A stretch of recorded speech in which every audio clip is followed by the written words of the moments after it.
दोस्तों, स्वागत है आपका हमारे YouTube चैनल नॉलेज अड्डा बाय अभिषेक शुक्ला। मैं नौशाद एक बार आपका फिर से स्वागत करता हूं। दोस्तों, जैसा कि आपको मालूम है कि हम केमिस्ट्री की सीरीज पर चल रहे हैं और केमिस्ट्री हम जीरोस पढ़ा रहे हैं। तत्वों से लेकर और आने वाले सभी चैप्टर तक हम आपको केमिस्ट्री पढ़ाएंगे और आई होप, मुझे आशा है कि अगर आप लोग हमारे चैनल से जुड़े और हमारा चैनल आप लोग लगातार देख रहे हैं, हमारे वीडियो लगातार देख रहे हैं, तो आपको किसी भी प्रकार की कोई भी दिक्कत पढ़ाई में नहीं होगी।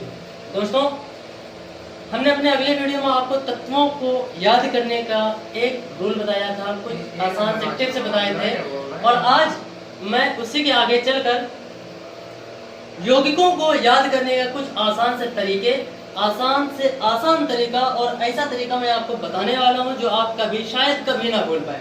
दोस्तों, वीडियो को ज्यादा ना बड़ी करते हुए तो चलते हैं अपने टॉपिक की ओर। तो उससे पहले दोस्तों, मैं आपसे एक बार फिर से निवेदन करना चाहूँगा कि यदि आप हमारे चैनल पर नए हैं तो चैनल को सब्सक्राइब करना ना भूलें, साथ में लगे बेल आइकन को दबाएं ताकि हमारी हर आने वाली वीडियो आपको पहले मिल सके। दोस्तों, चलते हैं वीडियो की ओर। आइए चलते हैं अपने आज के टॉपिक की ओर। तो देखिए दोस्तों, मैंने यहाँ पर कुछ यौगिकों के नाम लिखे हुए हैं और उनके कुछ सैंपल दिए गए हुए हैं। दोस्तों, यौगिकों को याद करने का आसान तरीका क्या है, मैं आपको वो बताने जा रहा हूँ। जैसे कि यदि किसी तत्व के साथ SO4 लगा हो तो हम उस तत्व का क्या नाम बताएंगे। यह है हैलोजन प्रकार के तत्व, यानी कि क्लोरीन, ब्रोमीन और आयोडीन अगर उसके साथ लगे हो तो हम उसका क्या नाम बताएंगे, और NO3 लगा हो तो हम इसका क्या नाम रखेंगे, वगैरह वगैरह। जिस प्रकार से इसे लिखे हुए हैं उसी प्रकार से जो भी इनमें से कोई भी यौगिक किसी दूसरे यौगिक के साथ जुड़ा हो तो उसका क्या नाम लिखेंगे। दोस्तों, आइए देखते हैं। सबसे पहले SO4 यदि किसी यौगिक के साथ लगा होता है, फॉर एग्जांपल यहाँ पर Cu के साथ, या फॉर एग्जांपल यहाँ पर Cu के साथ लगा हुआ है Cu, और उसके साथ हमने लगा दिया SO4। ठीक, तो SO4 का नाम तो हमने यहाँ दिया गया है कि SO4 का नाम, अगर कहीं SO4 लगा तो वहां पर हम क्या लगाएंगे, सल्फाइड। और कोई तत्व उसके पहले दिया गया हो तो उस तत्व का नाम लिखेंगे। तो सबसे पहले हम क्या करेंगे, यदि कोई तत्व का पहले नाम दिया गया है जैसे कॉपर, Cu, तो इसको ले लिया कॉपर, यह होगा कॉपर, और इसके बाद लगा हुआ है SO4, इसके बाद SO4 लगा हुआ, तो SO4 क्या है, सल्फाइड। तो ये दोनों का नाम हम लिख देंगे सल्फाइड। तो इन दोनों को जोड़ने पर क्या नाम निकल के आएगा, कॉपर सल्फाइड। यानी कि पहले कॉपर का नाम लिया और उसके बाद सल्फाइड नाम लिख दिया, तो क्या बन गया, कॉपर सल्फाइड। केवल आप इसको याद कर ले, आप इसके साथ जुड़ने वाले सारे तत्वों का नाम इसी प्रकार से निकाल सकते हैं, जैसे कि copper sulphide, hydrogen sulphide, sodium sulphide, potassium sulphide, वगैरह वगैरह, और भी जितने भी आते हैं। दोस्तों, आप जानेंगे कि यदि किसी तत्व या यौगिक के साथ SO4 लगा हो तो वहां हम सल्फाइड लिखेंगे, वहां हम क्या लिखेंगे, सल्फाइड। और कोई भी तत्व या यौगिक उसके साथ जुड़ा हो तो सबसे पहले उस तत्व का नाम, उसके बाद सल्फाइड, और इन दोनों को मिलाकर पूरा नाम हम बना लेंगे। दोस्तों, आगे चलते हैं। आगे आपके आते हैं 3 तत्व। वैसे तो 4-5 तत्व होते हैं हैलोजन प्रवाह के तत्व, लेकिन हमने यहाँ पर 3 लिए हैं। ये आपके हैलोजन प्रवाह के तत्व, यानी कि क्लोरीन, ब्रोमीन और आयोडीन। जैसा कि दोस्तों, यदि किसी तत्व या धातु अधातु कुछ भी हो, तत्वों में ही आ जाता है वो, यदि किसी तत्व के साथ आपको क्लोरीन, ब्रोमीन या आयोडीन, इन तीनों में से कोई एक तत्व अगर दिखाई पड़ता है तो हम उसका कैसे क्या नाम बताएंगे। जैसा कि दोस्तों, एक यहाँ पर हमने यौगिक ले लिया NH4, ये क्या है, NH4 को हम लोग क्या बोलते हैं, अमोनियम। क्या बोलते हैं, अमोनियम। अब ये अमोनियम है। अब अमोनियम के साथ यदि यहाँ पर Cl लगा दें हम, ये Cl लगा दें, अमोनियम के साथ Cl लगा दें, इसका नाम था अमोनियम। ठीक, और ClBr और I, यानी कि यदि Cl लगा हो तो वहां पे लिखेंगे क्लोराइड, यदि Br लगा हो तो वहां पे जोड़ेंगे ब्रोमाइड, और यदि आयोडीन लगा हो तो वहां जोड़ेंगे आयोडाइड। ठीक, तो क्या हो जाएगा, अगर अमोनियम के साथ Cl लगा है तो पहले अमोनियम, पहले यौगिक का नाम अमोनियम, उसके बाद आपका जो भी क्लोरीन, ब्रोमीन या आयोडीन में से कोई भी तत्व अगर आपको आगे मिलता है तो उसके साथ उसी का नाम जोड़ देते हैं। जैसे यहाँ क्लोरीन मिला तो क्या हो जाएगा, ammonium chloride, chloride, ammonium chloride. जैसे कि एक साधारण सा नाम हम सब लोगों को मालूम है, यहाँ लिख दिया, ये क्या है, सोडियम, ठीक। इसके बाद Cl लगा दिया, क्या हो गया, सोडियम क्लोराइड, यानी कि साधारण नमक। इसी प्रकार से अगर सोडियम की जगह क्लोरीन की जगह हम Br लगा दें तो Br हो जाएगा ब्रोमाइड। अगर यहाँ पर हम I लगा दें तो क्या हो जाएगा, आयोडाइड, ठीक। तो दोस्तों इस प्रकार से हमने हैलोजन परिवार के तत्वों का नाम याद करना बताएंगे। जैसा कि दोस्तों एक यहाँ पर हमने यौगिक ले लिया NH4, ये क्या है, NH4 को हम लोग क्या बोलते हैं, अमोनियम, क्या बोलते हैं, अमोनियम। अब ये अमोनियम है। अब अमोनियम के साथ यदि यहाँ पर Cl लगा दें हम, ये Cl लगा दें, अमोनियम के साथ Cl लगा दें, इसका नाम था अमोनियम, ठीक। और Cl, Br और I, यानी कि यदि Cl लगा हो तो वहां पे लिखेंगे क्लोराइड, यदि Br लगा हो तो वहां पे जोड़ेंगे ब्रोमाइड, और यदि आयोडीन लगा हो तो वहां जोड़ेंगे आयोडाइड, ठीक। तो क्या हो जाएगा, अगर अमोनियम के साथ Cl लगा है तो पहले अमोनियम, पहले यौगिक का नाम अमोनियम, उसके बाद आपका जो भी क्लोरीन, ब्रोमीन या आयोडीन में से कोई भी तत्व अगर आपको आगे मिलता है तो उसके साथ उसी का नाम जोड़ देते हैं। जैसे यहाँ क्लोरीन मिला तो क्या हो जाएगा, अमोनियम क्लोराइड, अमोनियम क्लोराइड। जैसे कि एक साधारण सा नाम हम सब लोगों को मालूम है, यहाँ लिख दिया, ये क्या है, सोडियम, ठीक। इसके बाद Cl लगा दिया, क्या हो गया, सोडियम क्लोराइड, यानी कि साधारण नमक। इसी प्रकार से अगर सोडियम की जगह क्लोरीन की जगह हम Br लगा दें तो Br हो जाएगा ब्रोमाइड। अगर यहाँ पर हम I लगा दें तो क्या हो जाएगा, आयोडाइड, ठीक। तो दोस्तों इस प्रकार से हमने हैलोजन परिवार के तत्वों का नाम याद करना सीख लिया। अभी आपने सीखा सल्फाइड, किसी तत्व के साथ यदि SO4 लगा तो वहाँ सल्फाइड लगाते हैं, यदि किसी तत्व के साथ क्लोरीन, ब्रोमीन या आयोडीन लगा है तो वहाँ पर क्लोराइड, ब्रोमाइड या आयोडाइड लगाते हैं। और चलते हैं दोस्तों NO3 यानी कि नाइट्राइड। यदि किसी तत्व के साथ आपको NO3 मिल जाए, यदि किसी तत्व के साथ आपको NO3 मिल जाए, NO3 यानी कि नाइट्राइड, NO2 भी मिलता है तो उसे वहाँ नाइट्रस होता है, नाइट्रिक होता है, ठीक है। तो यदि किसी तत्व के साथ आपको NO3 मिल जाए तो वहाँ नाइट्राइड होता है। जैसे मान लेते हैं ये एक हाइड्रोजन है और हाइड्रोजन के साथ NO3 लगा है। सभी लोग जानते हैं ये कौन सा तत्व है, ये नाइट्रिक अम्ल है। ये क्या है, ये नाइट्रिक अम्ल है, इसको हम बोलते हैं, हाइड्रोजन लगा है तो हाइड्रोजन, और क्या लगा है, नाइट्राइड, तो हाइड्रोजन और नाइट्राइड। फिर यहाँ पर इसके नाम लिख देंगे नाइट्राइड।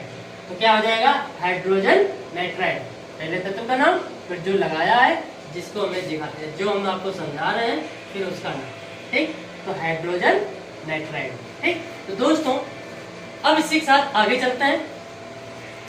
आपने पढ़ लिया सल्फाइड, क्लोराइड, ब्रोमाइड, आयोडाइड और आप नाइट्राइड। अब एक समूह आता है आपका CN यानी के साइनाइड, CN यानी के साइनाइड। आपने सुना होगा दुनिया का सबसे खतरनाक जहर होता है हाइड्रोजन साइनाइड या नाइट्रोजन साइनाइड या पोटेशियम साइनाइड या सोडियम साइनाइड। ये सब दुनिया के सबसे खतरनाक जहर है जिन्हें खाकर आदमी या कोई भी मनुष्य इसका स्वाद नहीं बता पाया। तो ये साइनाइड है। तो जहाँ अगर CN मिल जाए, जहाँ भी अगर हमको CN मिल जाए, यानी किसी अन्य तत्व के साथ अगर हमको CN मिलता है तो हम उसका नाम कैसे निकालते हैं दोस्तों, कैसे निकालेंगे। मान लिया यहाँ पर सोडियम है, क्या है, सोडियम, ये क्या हो गया, सोडियम।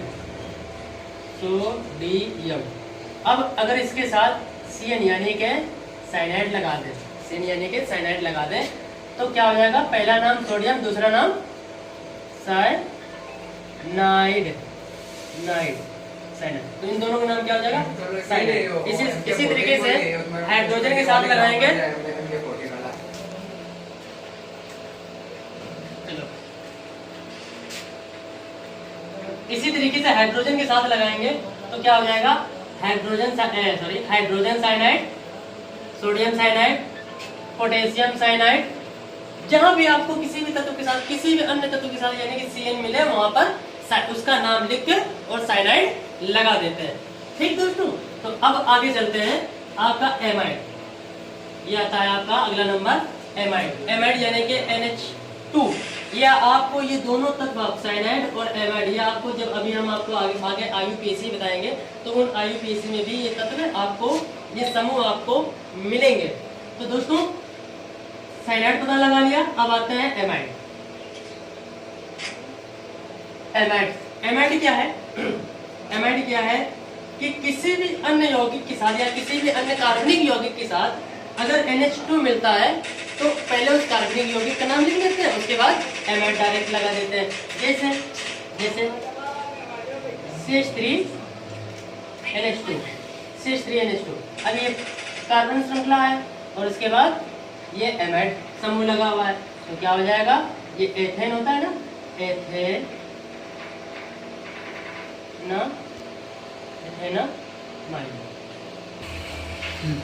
हाँ। तो दोस्तों यानी कि एक कार्बन है, एक कार्बन यानी कि मेथ है ना, मेथेन जिसको बोलते हैं, एक कार्बन यानी कि मेथेन। अब एमाइड समूह लगा हुआ है, एमाइड समूह लगा, अब एमाइड समूह इसके साथ लगा हुआ है तो यहाँ कर देंगे एमाइड, ये एमाइड। अब इन दोनों को जोड़ देंगे तो क्या हो जाएगा, मेथेनामाइड। यानी किसी भी कार्बनिक यौगिक के साथ यानी कि NH2 समूह लगा हो तो पहले कार्बनिक यौगिक के नाम के साथ में एमाइड लगा देते हैं और नाम निकाल लेते हैं उसका। ठीक इसी प्रकार से जितने भी कार्बनिक यौगिक के साथ यानी कि NH2 मिले तो आप इसी प्रकार से नाम निकालेंगे। इसकी पूरी डिफिनेशन मैं आने वाले अगले वीडियो में मैं आपको बताऊंगा। तो आगे चलते हैं दोस्तों। आगे आपका आता है ऑक्साइड, यानी कि ऑक्सीजन। यदि हमको कहीं ऑक्सीजन मिलता है तो वहां क्या होता है ना, ऑक्साइड। ठीक, तो अगला ऑप्शन आता है आपका ऑक्साइड, यानी कि किसी भी अन्य यौगिक के साथ यदि आपको ऑक्सीजन लगा हो, ऑक्सीजन जुड़ा हो, तो वहां पर हम उसका नाम कैसे निकालेंगे। ठीक, कहीं आपको केवल ऑक्सीजन दिखाई पड़े तो ऑक्साइड लगाते हैं। जैसे सोडियम यहाँ पर दिया गया तो पहले क्या लिखा, सोडियम, NaO, सोडियम। तो पहले तत्व का नाम क्या है, सोडियम है ना।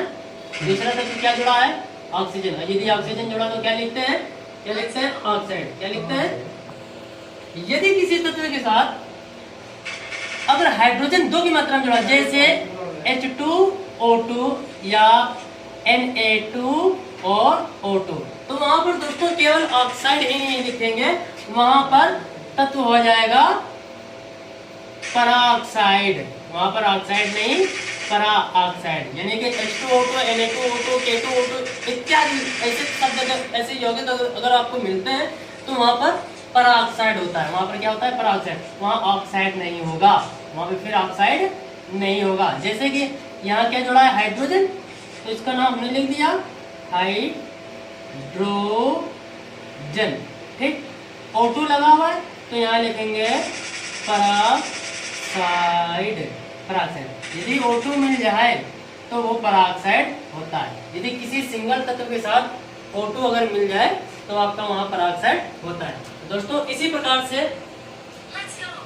प्रकार से ये नाम, आपको ये यौगिकों का नाम याद करना बहुत ही आसान तरीके से, यदि आप हमारी वीडियो को ध्यान से देखेंगे और समझने की कोशिश करेंगे तो आपको यौगिकों को याद करने में कोई भी दिक्कत नहीं होगी। दोस्तों बने रहिए हमारे वीडियो के अंत तक, क्योंकि मैं आगे और भी ऐसे बहुत से फैक्ट्स बताने वाला हूँ जिससे आपको केमिस्ट्री पढ़ने में बहुत ही आसान और बहुत ही सरल होगा।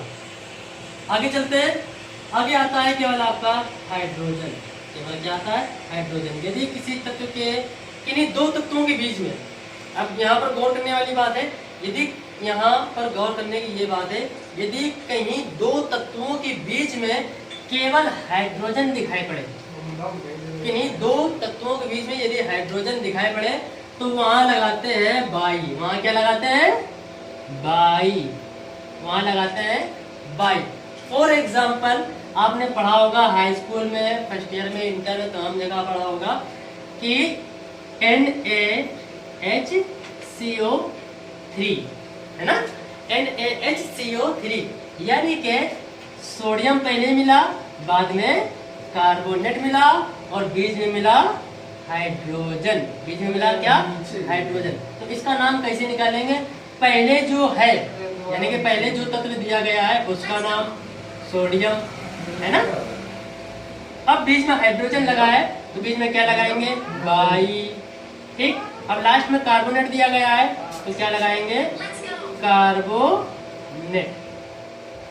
क्या हो जाएगा? कार्बोनेट। तो ये हो जाएगा आपका सोडियम बाई कार्बोनेट। यानी कि किसी भी दो तत्वों या यौगिकों के बीच में हाइड्रोजन अगर आपको मिलता है तो वहां पर बाई लगा देते हैं। दोस्तों अब आगे चलते हैं। आगे आपका आता है OH समूह। आगे आपका आता है OH समूह। OH समूह यदि आपको किसी कार्बनिक श्रृंखला में मिलता है OH समूह तो वहां लगाते हैं एल्कोहल है ना, वहाँ एल्कोहल लगाते हैं। यदि किसी अकार्बनिक तत्व के साथ मिलता है, यदि किसी अकार्बनिक यौगिकों के साथ मिलता है तो वहां लगाते हैं हाइड्राइड। वहां लगाते हैं हाइड्राइड। और ये क्षार धातुओं की, क्षार यौगिकों की पहचान कराता है। यदि किसी तत्व के साथ आपको OH समूह मिलता है तो वहाँ हाइड्राइड होता है, और यदि किसी तत्व के साथ HO समूह मिलता है, यदि किसी तत्व के साथ OH समूह मिलता है तो वहाँ हाइड्राइड होता है। जैसे sodium hydride, potassium hydride, calcium hydride इत्यादि बहुत से होते हैं। नाम कैसे याद करेंगे? यहाँ पर नाम कैसे याद करेंगे? नाम निकालने का तरीका पहला दिया गया सोडियम, तो यहाँ पर क्या है? सोडियम। ठीक वैसे ही तरीका है, पहले जो तत्व हो उसका नाम, उसके बाद जो समूह दिया गया हो उसका नाम। ठीक, जैसे कि सोडियम और यहाँ पर हाइड्रोजन, हाइड्रोक्साइड लगा हुआ है, हाइड्रोक्साइड लगा हुआ है तो यहाँ लिखेंगे सोडियम और उसके बाद हाइड्रोक्साइड। इसी पोटेशियम हाइड्रोक्साइड, कैल्शियम हाइड्रोक्साइड, इसी प्रकार से ऐसे, मतलब जो पहले तत्व हो उसका नाम, उसके बाद समूह का नाम। अब आते हैं आपका कार्बोनेट। अब आते हैं आपका कार्बोनेट। अब कार्बोनेट क्या है? ठीक वही तरीका, वही सिंपल तरीका, एक तरीका अपना लो, सारे तरीके इसी प्रकार से आ जाते हैं। जैसे कार्बोनेट में क्या हो जाएगा? सेम वही चीज, NaCO3। अब Na क्या है? सोडियम है। Na क्या है? सोडियम है ना, Na सोडियम, और ये क्या है? कार्बोनेट। ये समूह कौन सा जुड़ा है? कार्बोनेट। ये कार्बोनेट। अरे यार रुको। तो जैसे यहाँ पर पहला तत्व कौन सा है? सोडियम। दूसरा क्या लगा? समूह कार्बोनेट। तो इन दोनों पहले तत्व का नाम लिखेंगे सोडियम और दूसरे का नाम कार्बोनेट। इन दोनों को मिलाएंगे, आ जाएगा नाम कार्बोनेट। तो दोस्तों आज आपने यौगिकों को नाम निकालना, उनको याद करने का तरीका समझा। दोस्तों कैसी लगी आज की हमारी वीडियो? दोस्तों आपने सारे चीजें पढ़ लिया, कैसे यौगिकों के नाम याद करेंगे, कैसे उनके नाम निकालेंगे। याद करने की आवश्यकता ही नहीं, जो ट्रिक बताया है वो आप ट्रिक अपना और ऑटोमेटिक आप यौगिकों के नाम निकालना सीख। वीडियो आपको पसंद आई हो तो दोस्तों वीडियो को लाइक, शेयर और कमेंट करना ना भूलें। और दोस्तों यदि आप हमारे चैनल पर नए हैं तो चैनल को सब्सक्राइब जरूर करें। मैं नौशाद आपसे विदाई लेता हूँ। जय हिंद।